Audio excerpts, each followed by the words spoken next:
The wail of the ambulance siren tore through the chilling, thick evening fog of Bar Harbor, Maine, slicing into the dark autumn night like a jagged blade. But the piercing mechanical shriek outside paled entirely against the absolute, bone-chilling frost radiating from the illuminated screen of the smartphone resting against my chest inside the sterile, humming back of the emergency vehicle. It was exactly 7:26 p.m. when the heavy steel doors of the vehicle had slammed shut, locking me inside with a young paramedic whose eyes were filled with a hurried professional urgency, while the stabbing agony in my right lower abdomen felt precisely like a rusted iron drill bit continuously twisting through raw tissue, grinding relentlessly against my innermost organs with every violent jolt of the suspension over the coastal asphalt. Yet, as the morphine drip slowly began to trace a sluggish, burning path up my forearm, a sudden sharp ping broke through the rhythmic beep of the cardiac monitor, followed instantly by another, and then a third notifications cascading down my screen with a cruel, mocking velocity. I reached out a trembling, pale hand, my fingers slick with cold sweat,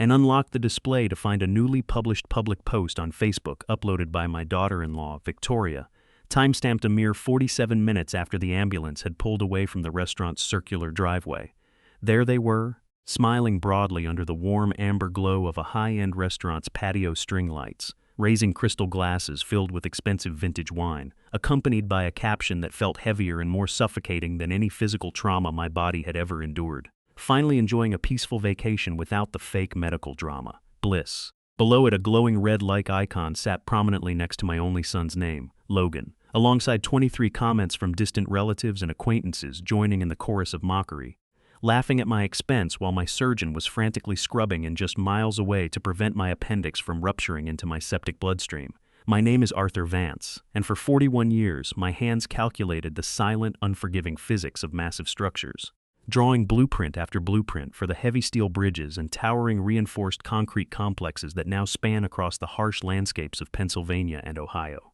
As a structural engineer, you learn early on that every single material, no matter how dense, how costly, or how enduring it appears on the surface, possesses a strictly measured yield strength, a precise breaking point governed by the laws of nature and mechanics. When an object is subjected to relentless compounding loads, microfractures begin to form quietly deep within its core, invisible to the casual observer, spreading in the dark until they finally reach the ultimate yield point. At that exact microsecond, the molecular bonds give way entirely, structural integrity collapses into catastrophic failure, and no amount of retroactive welding, patching, or weeping can ever restore the original material to its pristine state. It is broken permanently, fractured beyond the reach of any human remedy. For decades, I foolishly believed that human relationships, especially those forged within the sacred boundaries of family, operated under a different set of rules, imagining that bloodlines and paternal devotion possessed an infinite elasticity capable of absorbing endless shocks of disrespect, negligence, and emotional cruelty without ever snapping.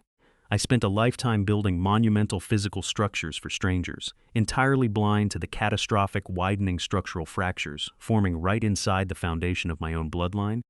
ignoring the glaring warning signs until the crushing weight of my son's calculated indifference pushed my endurance past its absolute breaking point, standing now in memory upon the massive granite cliffside overlooking the crashing Atlantic breakers. The luxury glass and timber villa of Bar Harbor loomed behind me like a monument to a lifetime of quiet sacrifices that had ultimately culminated in profound betrayal. This architectural masterpiece, with its sweeping floor-to-soiling windows and imported hardwood decks, along with the thriving chain of 4 upscale Polish-American restaurants scattered across the bustling neighborhoods of Pittsburgh, was not merely a random accumulation of wealth. It was the physical manifestation of my late wife Clara's genius. Built from the recipes inherited from her immigrant parents, her relentless entrepreneurial spirit, and the quiet savings of a lifetime spent working shoulder to shoulder through decades of financial uncertainty. Yet, residing within these grand, expensive walls as a 71-year-old widower felt less like enjoying a well-earned retirement, and more like wandering as a ghost through a museum dedicated to a life I had foolishly miscalculated. The vast, vaulted ceilings and pristine designer furniture echoed only with my own footsteps, amplifying the hollow ache of a home that had been legally transformed into a luxury resort playground for my son and his marketing-obsessed wife, who treated my hard-earned sanctuary as nothing more than a convenient backdrop for their social media content creation. As the Atlantic wind howled against the reinforced double-pane glass, I could still vividly hear the echoes of Clara's voice from 9 years ago, ringing clear and sharp through the kitchen of our modest Columbus home. On the afternoon, she quietly handed me a small, heavy brass key and begged me to protect myself from the very monster we were raising. Clara had always possessed an uncanny, razor-sharp intuition that could pierce straight through polished facades and pleasant social niceties, recognizing human flaws long before anyone else dared to acknowledge them.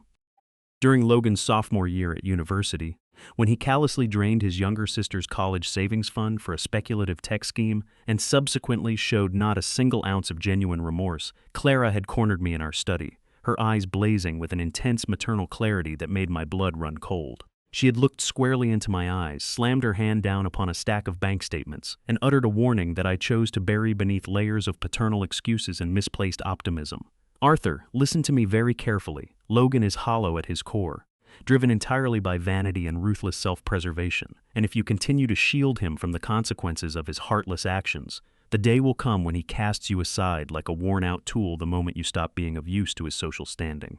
At that time, blinded by the naive, desperate hope that every father harbors for his only son, I had gently dismissed her prophetic words as the bitter overreaction of an exhausted mother dealing with a rebellious youth, gently patting her hand and reassuring her that time, patience, and unwavering parental love would eventually soften his rough edges and teach him the true value of family loyalty. I had prioritized the illusion of familial harmony over hard reality, letting minor betrayals slide, forgiving broken promises, and continuously reinforcing a rotting structure with the superficial mortar of unconditional forgiveness, all while ignoring the cold, undeniable truth that some foundations are simply built upon shifting sand and moral decay. Now, as I lay beneath the blinding surgical lights of the hospital emergency ward, while the digital footprint of my son's callous celebration flickered on a phone screen hundreds of miles away, I realized with brutal, agonizing clarity that Clara had been completely, unfailingly right about everything from the very beginning. The microfractures had finally torn through the entire span of my life. The yield point had been crossed with devastating finality, and as the anesthesia finally dragged my conscious mind down into the dark abyss of oblivion, I knew with absolute certainty that when I woke up, the old Arthur Vance, the infinitely patient, endlessly forgiving, self-sacrificing father, was already dead, buried beneath the ruins of a collapsed bridge he should have torn down years ago. The journey northward from the industrial sprawl of Pennsylvania toward the rugged, salt-kissed coast of Maine began not with the quiet anticipation of a restorative family reunion, but with the heavy, calculated hum of a high-end luxury SUV engine and the suffocating presence of an itinerary designed entirely around digital validation. Logan and Victoria had arrived at my modest Columbus home precisely at dawn on the Friday of Memorial Day weekend, their pristine, imported vehicle packed to the absolute brim with an absurd mountain of luggage, designer garment bags, professional lighting rings, high-end portable gimbals, and enough high-tech social media equipment to outfit a commercial broadcast studio for an entire month. They were not arriving as children coming home to check on an aging, widowed father who had spent decades sacrificing his own comforts to secure their futures. They were arriving as ruthless content producers invading a private sanctuary, treating my golden years and my hard-earned assets merely as raw material to be exploited, filtered, and monetized for the ravenous algorithms of the internet. As we crossed the state line and began navigating the congested highway arteries winding past Boston, a dull, persistent ache first uncoiled deep within my lower right abdomen, a subtle nagging pressure that felt entirely unlike normal travel fatigue, carrying instead the ominous rhythmic pulse of a biological system beginning to experience internal structural failure. Turning slightly in the passenger seat, my face damp with a sudden, unseasonal layer of cold sweat, I quietly attempted to catch my son's eye through the rearview mirror, murmuring that something felt genuinely amiss beneath my ribs, suggesting perhaps we make a brief, cautious stop at a local medical clinic just off the turnpike to have a physician take a quick look. Logan did not even turn his head, his hands remaining locked onto the steering wheel while his eyes flicked constantly between the tarmac and his glowing smartphone screen, casually dismissing my discomfort with a dismissive wave of his hand and a cold, rehearsed laugh, telling me not to be such a dramatic hypochondriac, that all old men complained about gas on long drives, and that we had a tight schedule to maintain if we wanted to catch the optimal sunset lighting over the Atlantic cliffs before nightfall. I swallowed the rising tide of bitter helplessness, leaning my aching head back against the cool leather headrest, entirely unaware that this casual, callous brush-off was merely the opening movement of a systematic psychological and physical erosion designed to reduce my existence to an inconvenient footnote in their weekend narrative. The moment our tires finally crunched over the pristine, crushed white gravel of the Bar Harbor driveway, The illusion of a family holiday evaporated entirely, replaced instantly by the suffocating, relentless demands of Victoria's digital empire, which turned every single square foot of my late wife's sanctuary into a simulated television set. Victoria stepped out of the vehicle like a general claiming conquered territory, her phone instantly raised at eye level, broadcasting a live, breathless narration to her tens of thousands of online followers about the breathtaking architectural lines of the cliffside villa, the imported teakwood decks, and the panoramic ocean views that she proudly presented to the digital world, as if she were the sole visionary who had conceptualized and financed the entire estate. Within minutes of unloading, I became nothing more than a functional prop, an aging, mandatory background extra strategically positioned by my daughter-in-law to add a touch of authentic, folksy grandfatherly charm to her meticulously curated aesthetic. Despite the fact that the dull, localized ache in my lower right side had rapidly intensified into a sharp, white-hot knot that made every single inhalation feel like drawing shards of broken glass into my lungs, Victoria repeatedly commanded me to carry heavy coolers of gourmet food across the stone patio, to haul expensive luggage up the steep mahogany staircase, and to stand motionless for agonizingly long stretches under the chilly coastal wind, while she adjusted her camera filters to capture the perfect, sun-drenched family portrait against the crashing waves. When my knees involuntarily buckled under the strain and I leaned heavily against a granite pillar, clutching my lower abdomen with a pale, twisted face as a sharp spasm tore violently through my gut, Victoria did not pause her recording. Instead, she lowered her phone just enough to capture my expression of pure agony in real time, spun the camera lens directly toward my face, and addressed her live digital audience with a shrill, mocking giggle that dripped with malicious condescension. "Look who's acting up right on schedule, guys," she broadcasted to the thousands of faceless strangers watching across the country, her voice echoing cruelly across the quiet ocean breeze. "Every single holiday without fail, my dear old father-in-law has to launch into his classic, award-winning performance. The Grand Master of Manufactured Medical Emergencies is back on tour, throwing another one of his patented dramatic tantrums just because all eyes aren't glued directly onto him for 5 minutes." Logan, standing just a few feet away, caught his wife's amused glance, shook his head with an expression of weary, performative exhaustion, and let out a sharp, dismissive bark of laughter that echoed off the stone walls, validating her public humiliation of his own father while my internal organs quietly crept closer and closer to a catastrophic, life-threatening rupture. I stood there in absolute silence on that windswept patio, swallowing the suffocating taste of humiliation and physical agony, while my mind instinctively drifted back across the vast expanse of my 41 years as a structural engineer on massive high-risk industrial construction sites. I remembered standing atop towering steel frameworks during freezing winter mornings, screaming at the top of my lungs through a megaphone to warn every single worker on the ground to evacuate immediately the exact millisecond my instruments detected the faintest, hair-thin hairline fracture developing deep within a concrete pillar or a load-bearing girder. Because on a real engineering project, ignoring a structural warning sign out of politeness or convenience invariably led to catastrophic collapse, massive casualties, and total ruin. For 4 decades, I had built my entire professional existence on the absolute, uncompromising principle that internal stress must never be ignored, that invisible weaknesses must be exposed and addressed before the entire system comes crashing down around you. Yet, standing here in the twilight of my life, trapped inside the multi-million-dollar architectural masterpiece that I had helped finance and preserve through a lifetime of brutal labor,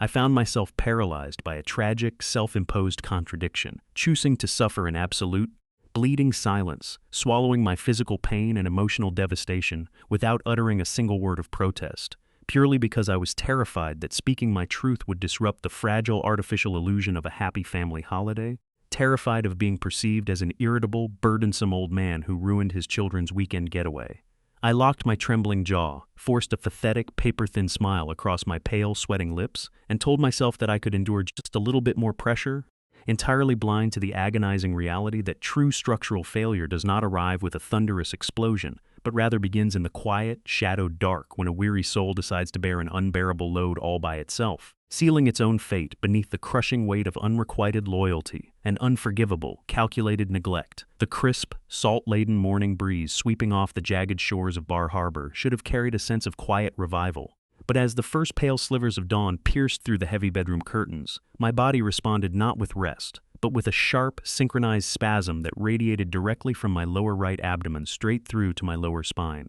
The dull, nagging ache of yesterday had systematically transformed overnight into a relentless, white-hot knot of localized inflammation. a ticking biological time bomb wrapped tightly inside my peritoneum, whispering warnings of imminent structural collapse that my mind desperately tried to rationalize away as mere morning stiffness. Yet, the luxury vacation itinerary devised by my son Logan and his meticulously curated wife, Victoria, recognized no biological exemptions, granting 0 grace periods to aging anatomies or failing organs. By 8:30 a.m., while I was still gripping the edge of the guest room mattress with white-knuckled intensity, trying to catch my breath between waves of nauseating pain, Victoria's sharp, melodic voice echoed down the hallway like a military summons, demanding that everyone assemble immediately at the private boat dock for a scheduled morning session of sea kayaking along the rocky Maine coastline. Stepping out onto the sun-drenched wooden pier felt like walking directly onto a firing range, where my executioners were dressed in matching designer athletic wear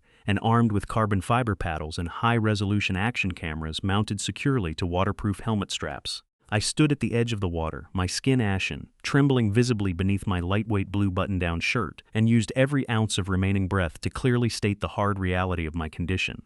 Logan, Victoria, listen to me carefully. I cannot go out on the water today. Something is genuinely wrong inside my lower abdomen. The pain is sharp, constant, and it feels entirely wrong. Victoria did not even pause her frantic adjustments of her wireless microphone transmitter, her eyes remaining locked onto her glowing smartphone screen as she dismissed my life-saving plea with a wave of her manicured hand, declaring without a shred of hesitation, "Oh, stop with the theatrical medical bulletins, Arthur. You pulled this exact same stunt during our Thanksgiving trip to the mountains and last Christmas in Vermont. You are getting right into that kayak because we need the drone footage of the 3 generations paddling against the sunrise for my morning content drop, and I am not letting your chronic attention-seeking ruin the aesthetic of this sequence." Logan, standing 3 feet away adjusting his neon orange life jacket, offered not a single word of defense or paternal protection. He merely glanced at me for half a second with an expression of cold, annoyed resignation, muttered a flat, "Come on, Dad, stop dragging your feet, it's just an hour on the water," and pointedly turned his back to stare out at the turquoise expanse of the bay. Trapped entirely between the crushing weight of their ruthless indifference and the absolute impossibility of winning an argument against people who had already diagnosed my medical emergency as an inconvenient personality flaw,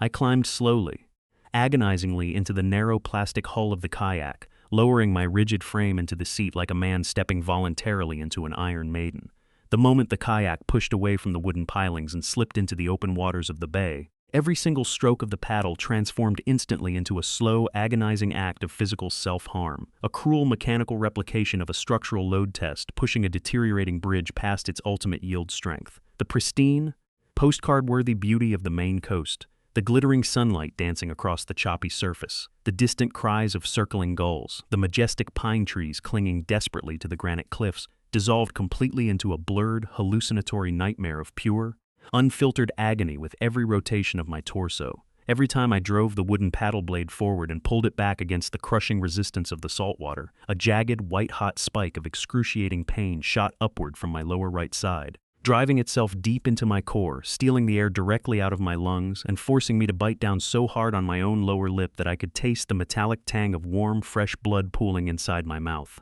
I paddled anyway, mechanically, mindlessly, driven not by any lingering hope of familial redemption, but by the bleak, numb realization that suffering in absolute silence was the only permission they would ever grant me to occupy space in their world. Glancing slightly to my left, I noticed Thane, Logan's 30-year-old cousin who had arrived a day later, paddling his vessel parallel to mine with a tense, rigid posture. Thane caught me looking at him twice, 2 fleeting, furtive glances where his eyes widened with a silent, desperate human recognition of my distress, his mouth parting slightly as if he desperately wanted to speak up, to ask if I was okay, to break the complicit silence of the family conspiracy. Yet every single time our eyes locked, the immense peer pressure and the cowardice of non-involvement immediately seized him. His jaw would clamp shut tightly, his gaze would drop back down to his own paddle shaft in a flash of cowardice, and he would stroke forward rapidly to rejoin Logan and Victoria further ahead, leaving me utterly stranded in a vast ocean of absolute, freezing isolation. For 45 excruciating minutes, I tortured my own failing body through that aquatic gauntlet, forcing a pathetic, trembling smile toward the sky whenever Victoria's drone buzzed overhead like an angry mechanical hornet capturing our happy family memories, each forced grin a monumental lie told to mask the catastrophic internal implosion happening quietly beneath my ribs. When we finally docked and I hauled my trembling, broken body out of the kayak, moving with the agonizing stiffness of a man 3 times my age,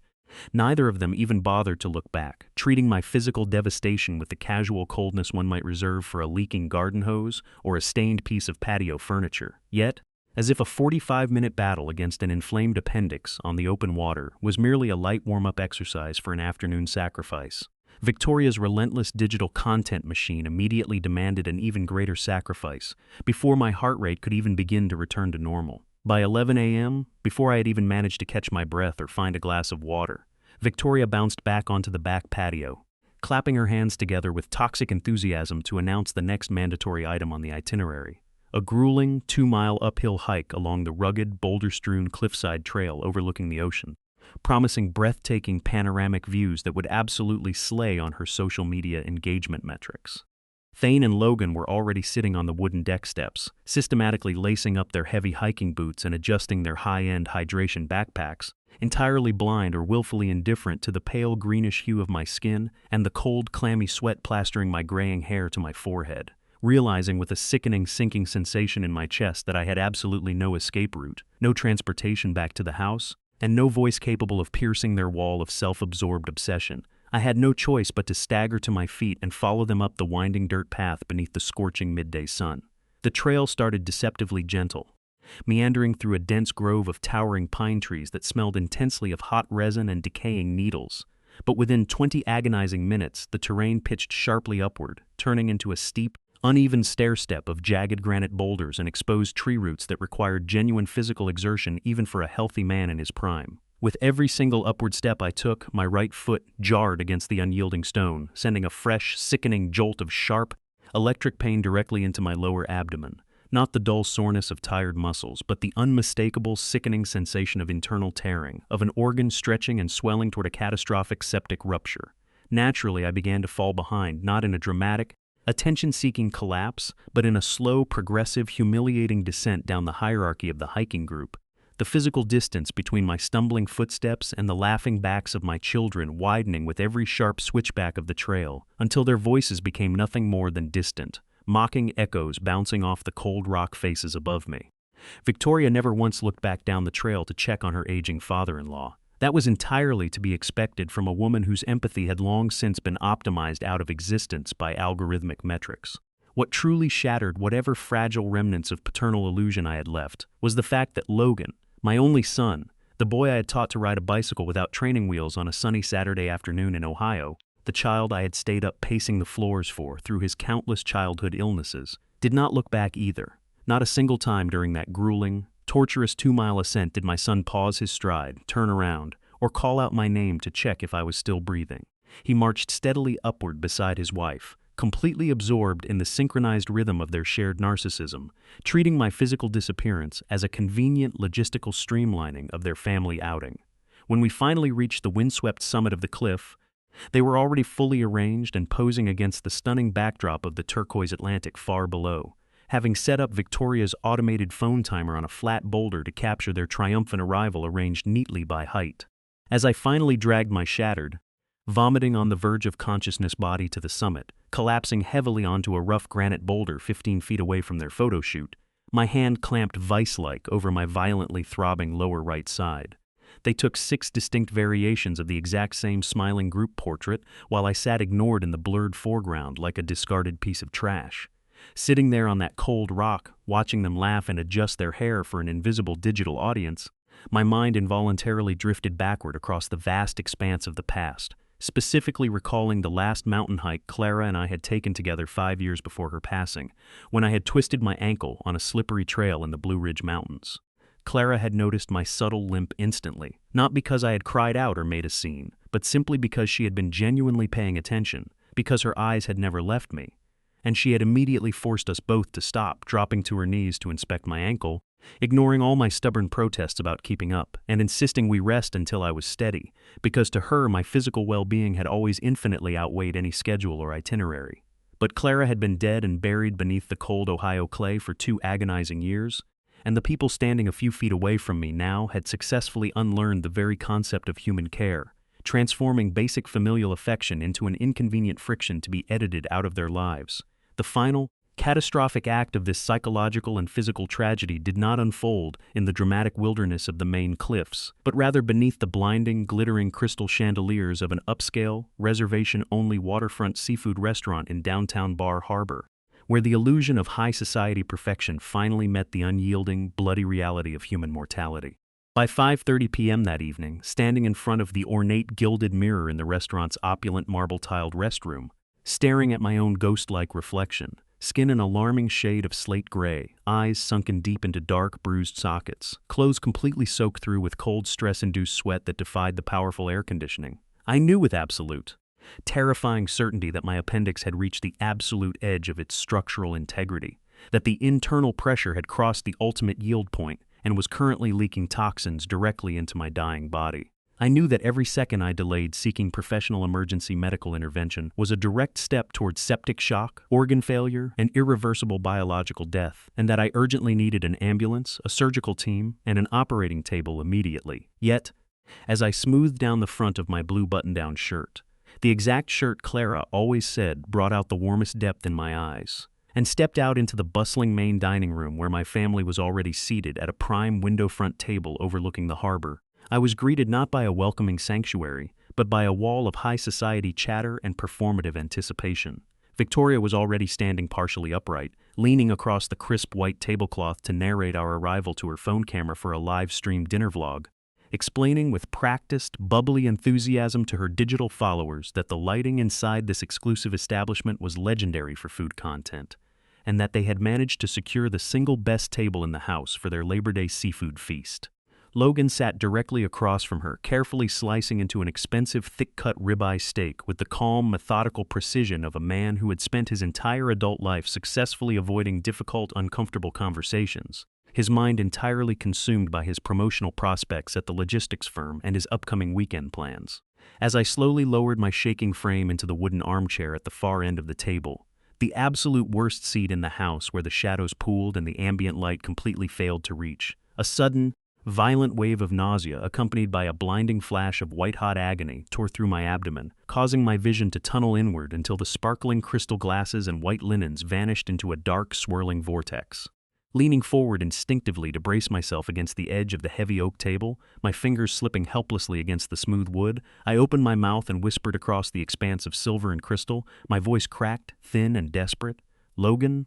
Victoria, I am truly sorry to interrupt your evening, but something is terribly wrong with my body. The pain in my lower right side has become unbearable. I think I am having a severe medical emergency. We need to call an ambulance right now." The entire table fell into an abrupt, dead silence that lasted for exactly 3 agonizing seconds, 3 hollow, echoing seconds where the ambient restaurant noise seemed to mute itself, giving my son and daughter-in-law a pristine, unhindered opportunity to look directly into my eyes, to read the unmistakable stamp of mortal terror and physical ruin plastered across my dying face, and to choose human compassion over social convenience. Instead, Victoria slammed her wineglass down onto the linen cloth with a sharp, punctuating clatter that rang out like a tiny gunshot, her face contorting instantly not into an expression of alarm or granddaughterly concern, but into a mask of pure, unadulterated, vicious annoyance, her voice cutting through the quiet dining room like a butcher's cleaver. "Oh, for God's sake, Arthur. Here we go again with the grand finale of your pathetic annual holiday drama.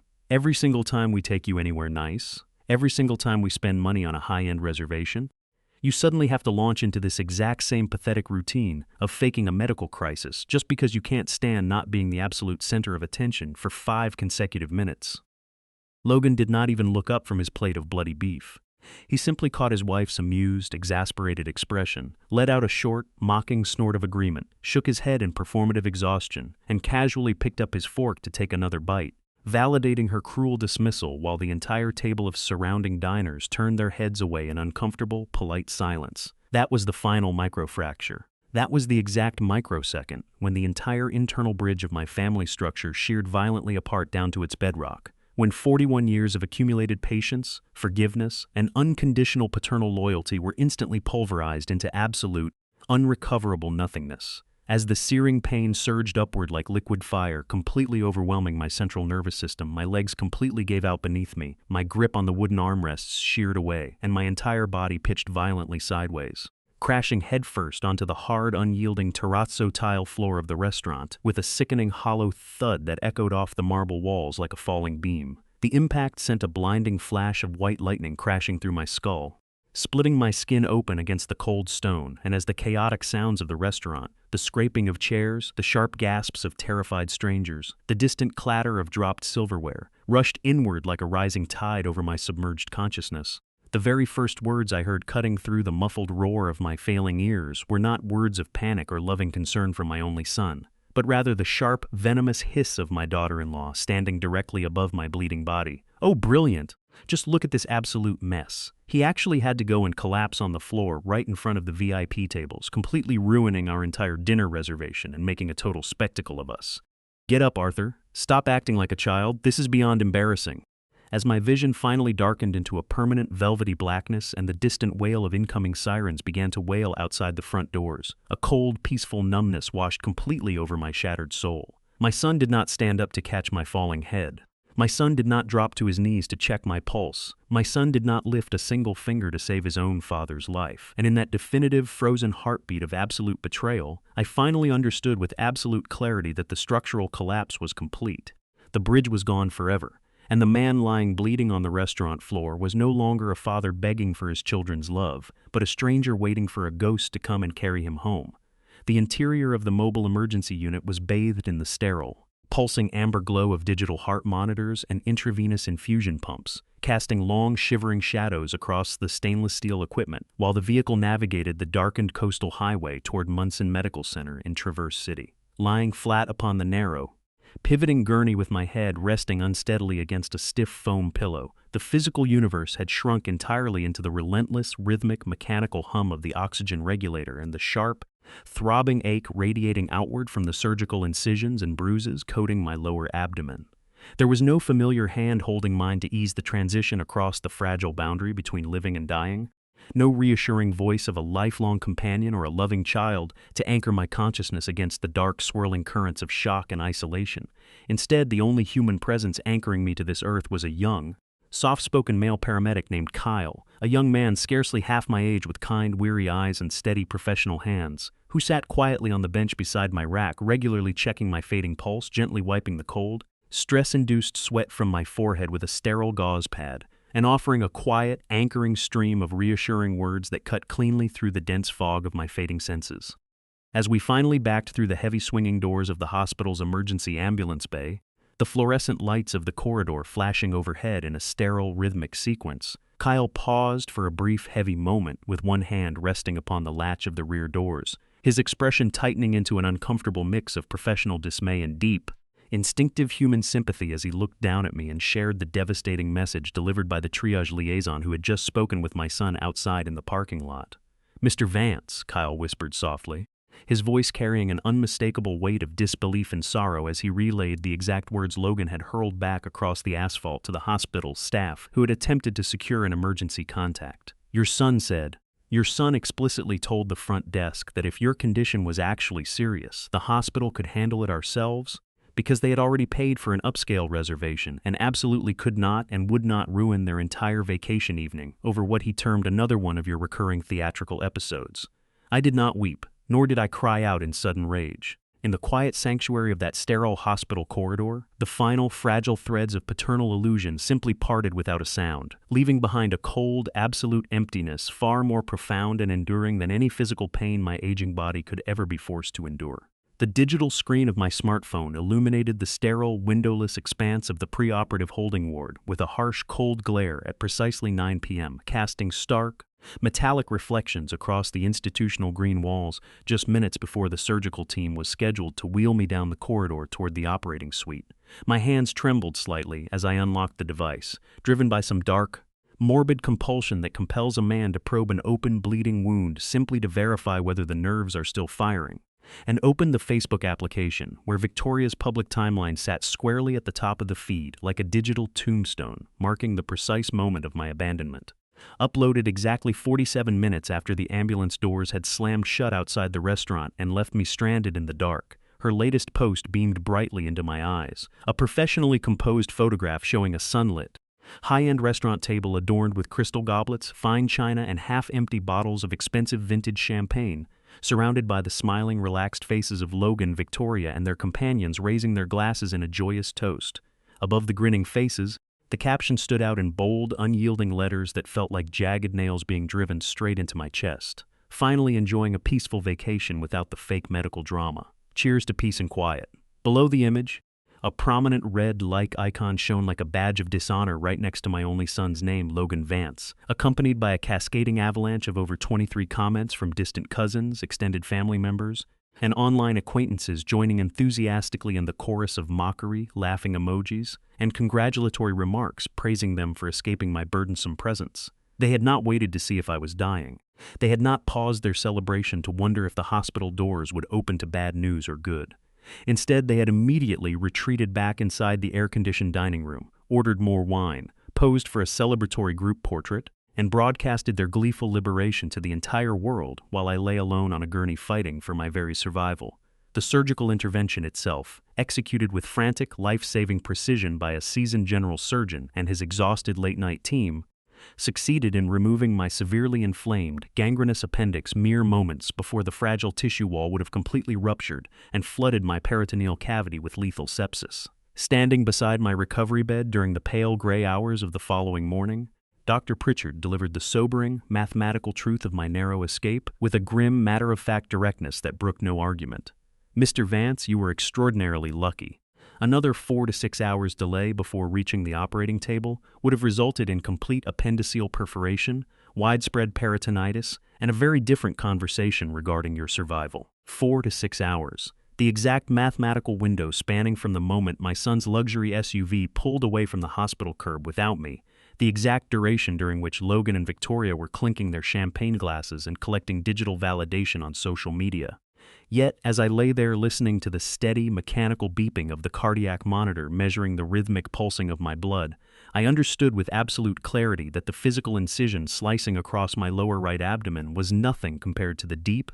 irrecoverable wound torn straight through the center of my soul. For 71 years I had walked this earth believing that family was a sacred structure built upon the bedrock of unconditional love, mutual sacrifice, and unyielding loyalty. A monolithic pillar of reinforced concrete designed to shelter an aging man through the twilight of his days. But staring at the empty, silent corners of that hospital recovery room, stripped of every comforting illusion, I finally saw the brutal, unvarnished truth. The family I had spent a lifetime building and funding was nothing more than an elaborate Hollywood facade, a hollow, hollowed-out concrete shell constructed entirely of superficial aesthetics, vanity, and transactional convenience. Beautiful and polished on the outside, but completely empty, rotting and devoid of genuine human soul within its core. The realization did not break my heart. Rather, it hardened it into something cold, clear, and indestructible, forging within my chest the quiet, unshakable resolve of a man who had finally read the architectural blueprints of his own life, and discovered that the foundation he had trusted for decades was built upon shifting sand and moral decay.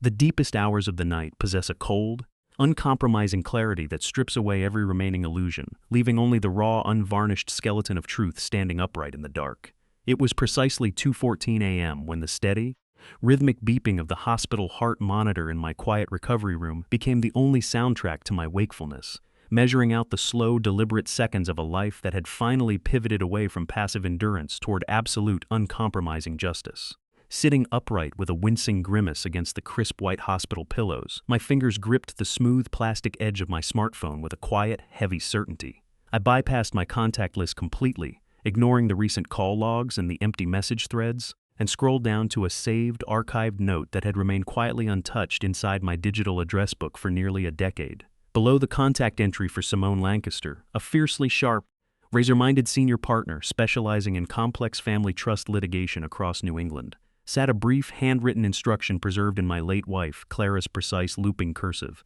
Call her the very moment the foundation cracks beyond repair. She already holds the blueprint for your survival. Without a second hesitation, I pressed the call button, listening to the soft digital ringing echo across the silent, sterile ward. To my absolute lack of surprise, Simone answered on the very second ring, her voice crisp, alert, and entirely devoid of any drowsy confusion, carrying instead the steady, prepared tone of a professional who had been quietly anticipating this exact midnight summons for 9 long years. "Arthur," she stated without a single wasted pleasantry, her tone a masterclass in calm precision. "I have kept this file locked in my secure vault since the autumn of 2017, waiting for the day your son's true architecture finally failed under pressure. Tell me you are ready to execute the final phase." I closed my eyes for a single heartbeat, visualizing the cold concrete floor of that Bar Harbor restaurant, the flashing lights of the ambulance receding into the dark, and the laughing faces illuminated by champagne glasses on a digital screen, before I whispered back into the receiver with a voice as hard and unyielding as polished granite. "I am ready, Simone. Let us dismantle the facade." From that single midnight phone call unfolded the activation of a legal masterpiece born from the quiet, prophetic genius of a dying woman who had understood human nature far better than the man who shared her bed for 42 years. 9 years prior, as Clara navigated the brutal, exhausting early rounds of her cancer treatments and watched with a heavy, broken heart as Logan began making calculated, selfish excuses to avoid visiting his ailing mother, she had quietly summoned Simone Lancaster to our home to completely restructure the legal framework governing our entire life's accumulation of wealth. At the heart of that meticulously engineered legal instrument sat a devastating, ironclad provision known formally as the Willful Abandonment Clause, a brilliant, legally unassailable mechanism specifically designed to protect vulnerable trustees from predatory family members. The clause explicitly stipulated that while Logan and Victoria were granted conditional occupancy rights to utilize the multi-million-dollar Bar Harbor cliffside villa during family gatherings, those rights were strictly contingent upon basic human decency, loyalty,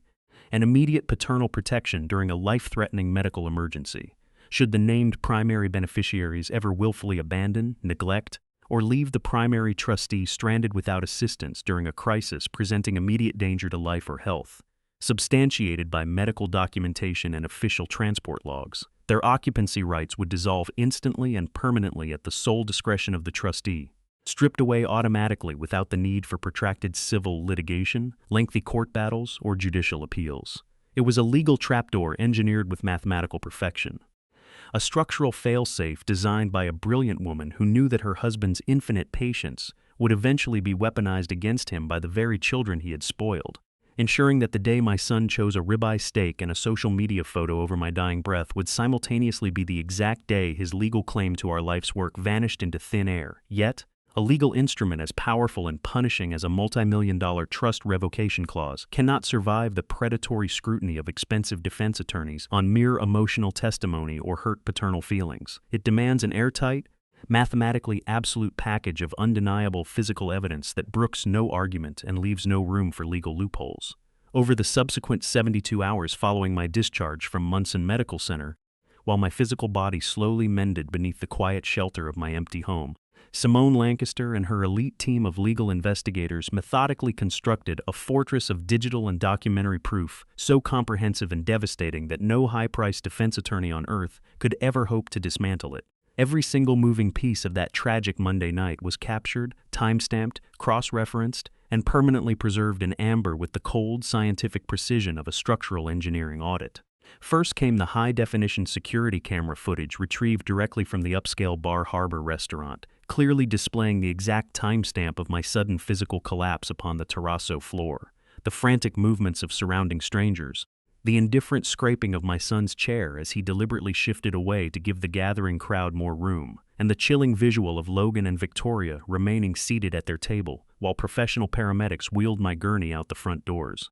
Second, the official emergency transport records and paramedic logs from the ambulance crew were formally subpoenaed, explicitly documenting the attending medic's direct inquiry as to whether any family members were accompanying the patient to the trauma center, paired alongside the damning, undisputed notation written in bold ink. No family members present at time of admission. Family explicitly declined transport to remain at local dining establishment. Third, the formal surgical discharge summary provided by Dr. Pritchard was secured, featuring the critical life-or-saving medical timeline establishing that my acute appendicitis required urgent surgical intervention within a strict 4-hour window to prevent fatal perforation, highlighting the glaring, malicious reality that my son and daughter-in-law had actively chosen to ignore my mortal peril for the entire duration of that critical window. Finally, and most devastatingly of all, came the digital footprint that sealed their legal destruction. 3 independent, digitally verified screenshots of Victoria's public Facebook post uploaded at precisely 8:13 p.m. on Labor Day evening,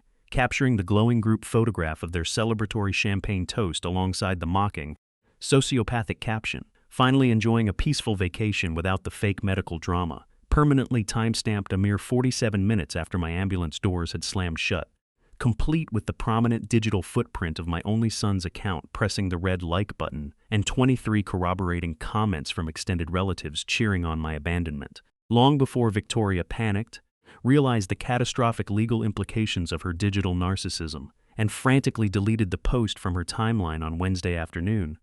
Nancy Morrison, a sharp-eyed former restaurant colleague of Clara's from Cleveland, who had faithfully followed their family pages for decades, had already archived, screenshotted, and transmitted every single byte of data directly to Simone Lancaster's secure legal server. They had meticulously documented their own betrayal, eagerly photographing their own moral bankruptcy, and wrapping it up in a neat digital bow for a grieving, betrayed father to use as a legal executioner's sword. And as I sat quietly at my kitchen table reviewing the completed, 4-inch thick evidentiary binder, I realized with absolute, profound clarity that the structure they had tried to build upon my back had finally collapsed entirely under the crushing weight of their own unforgivable, calcified indifference. The crisp autumn morning air carried an uncompromising chill as the metallic crunch of tires on crushed white gravel announced the sudden, aggressive arrival of my son and his wife at the Bar Harbor cliffside villa, their high-end vehicle braking hard against the pristine driveway with an abrasive screech of rubber that shattered the quiet sanctity of the estate. Logan and Victoria marched up the granite front steps with flushed faces and inflated chests, their postures radiating an arrogant, indignant fury as they stormed through the heavy mahogany front door without even bothering to knock, demanding an immediate aggressive explanation for the shocking legal notices served to them by Simone Lancaster just hours prior. Victoria's shrill voice pierced through the high-vaulted living room like shattered glass, accusing me of descending into senile madness, of weaponizing my medical history out of bitter spite, and of launching a pathetic, vindictive tantrum to sabotage their lives, while Logan stood right beside her with crossed arms, sneering that no court in the state of Maine would ever uphold such a ridiculous, arbitrary revocation of a family asset. I did not raise my voice, nor did I flinch beneath their hostile glare. Instead, I moved with a slow, deliberate calmness, dressed impeccably in the crisp blue button-down shirt that my late wife Clara had always loved, because she said it brought out the deepest, calmest clarity in my eyes. I walked steadily into the sunlit kitchen where they were waiting by the island counter, reached into the breast pocket of my shirt, and drew out a single folded sheet of paper, the hospital discharge summary and surgical report, placing it gently down upon the center of the quartz countertop right beside Clara's old ceramic lighthouse salt and pepper shakers with a quiet, definitive tap of my index finger. Simone Lancaster stepped forward from the shadows of the hallway, reading aloud the cold, mathematical truth with a voice as sharp and level as a carpenter's blade. Acute appendicitis, urgent surgical intervention required within a 4-hour window to prevent fatal perforation, and the damning, unalterable administrative notation stamped by the hospital admissions desk. No family members present at time of admission. Logan's aggressive bravado instantly evaporated into thin air, the flush draining entirely from his face to leave behind a sickly, chalky gray paleness, while Victoria snatched the papers from the counter, her eyes darting frantically across the exact timestamps of her own Facebook post. 8:13 p.m., September 1st, precisely 48 minutes after my ambulance doors had closed, staring in absolute, paralyzing horror at the undeniable physical proof of their own callous abandonment preserved forever in digital amber. As the suffocating silence of total defeat settled heavily over the kitchen, I looked directly into my son's trembling eyes, my voice dropping down into the cold, unyielding, structural steel tone of a veteran chief engineer who had spent 4 decades calculating the exact breaking point of failing materials. You had 4 hours to prove you were my son, Logan, and you chose a plate of beef and a digital photograph instead. The foundation you built your entitlement upon has completely sheared away, and your occupancy in this house is permanently revoked. Get out of my home and never look back. They scrambled backward toward the door in absolute panic, their luggage tossed hastily out onto the gravel, fleeing from the unbreakable boundaries of a justice they had engineered for themselves, leaving behind an echoing silence that finally felt like pure, unadulterated peace. A full year had slipped away into the quiet, frozen corridors of time, bringing with it the deep, heavy snows of a northern Michigan winter that blanketed the remote shores of Torch Lake in a pristine, unbroken sheet of white silence, burying the outside world beneath a serene, insulating layer of absolute isolation. Inside the warm, timber-framed living room of the villa, the crackling logs in the massive stone fireplace cast long, flickering amber shadows across the hardwood floor while I sat comfortably in the deep-cushioned armchair by the frost-covered window, gazing out at the frozen expanse of turquoise water hidden beneath a thick crust of ice and snow. Resting gently upon the small oak coffee table right before me sat a plain, unassuming metal tin box that had once held Christmas cookies, holding within its quiet interior the brushed silver urn containing Clara's mortal remains alongside a heavy cream-colored envelope, sealed firmly with a crimson wax imprint of her grandmother's historic signet ring. With hands that trembled only slightly from the lingering chill of the season, I broke the fragile red wax seal and unfolded the aging sheets of heavy stationery dated March 15, 2014. The exact day 9 years prior when my brilliant, perceptive wife had quietly amended her family trust while navigating her very first round of exhausting cancer treatments, foreseeing with breathtaking clarity the exact structural collapse that would eventually tear our family apart. Her familiar, flowing cursive moved across the paper like a comforting hand resting upon my shoulder, reminding me of truths I had been too blind, too hopeful, and too inherently father-shaped to perceive on my own. Writing about how love must never be confused with enabling cruelty, how true family justice is never about petty revenge or vindictive retaliation, but rather about having the profound, terrifying courage to protect your own soul from the toxic individuals who proudly expose their true, hollow nature when you are at your most vulnerable. She reminded me that she had built those ironclad legal walls around my life long before I ever realized I would need them, ensuring that an aging man would never again have to beg for permission to occupy space or survive an emergency alone in a world designed to use him up and cast him aside. As I folded the pages back into their envelope and lifted my gaze once more toward the vast, snow-covered expanse of Torch Lake glistening beneath the pale winter sun, a genuine, unburdened smile finally touched my lips for the first time in years, quiet and absolute as stone. To every single soul listening across this vast country, remember this fundamental, hard-earned truth of human existence. Love does not mean sitting quietly while your dignity is systematically dismantled, and protecting your peace is the highest form of self-respect. Some lessons take a lifetime to learn, but once the foundation is finally cleared of decay, you realize with absolute clarity that you are no longer a victim of someone else's collapse, but the proud architect of your own unshakable freedom.